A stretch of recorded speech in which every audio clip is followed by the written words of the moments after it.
بسم اللہ الرحمن الرحیم۔ السلام علیکم ورحمۃ اللہ وبرکاتہ۔ آج کی آیت سورۃ البقرہ، آیت نمبر 76۔ اعوذ باللہ من الشیطان الرجیم۔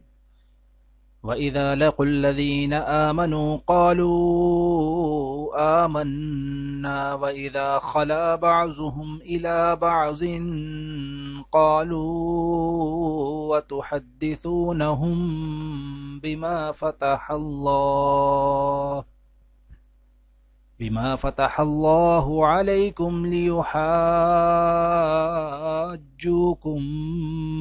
به عند ربكم أفلا تعقلون۔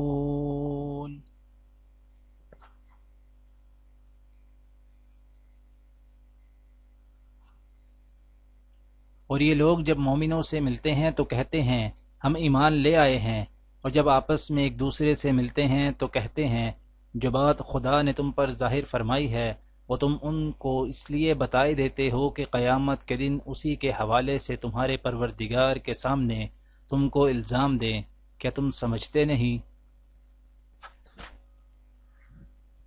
آج کی دعا: رب انزلنی منزلا مبارکا وانت خیر المنزلین۔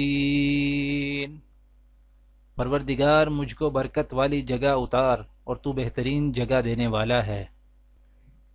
آج کی حدیث حضرت ابو ہریرہ رضی اللہ تعالی عنہ سے روایت ہے کہ رسول اللہ صلی اللہ علیہ وآلہ وسلم نے فرمایا، لوگوں کو نماز میں دعا کے وقت اپنی نظروں کو آسمان کی طرف اٹھانے سے باز آ جانا چاہیے، ورنہ ان کی نگاہیں چھین لی جائیں گی۔ دعا ہے کہ اللہ تعالی دنیا اور آخرت کی تمام بھلائیاں عطا کرے، عمل کی توفیق دے۔ سبحان ربک رب العزت عما یصفون وسلام علی المرسلین والحمد للہ رب العالمین، آمین۔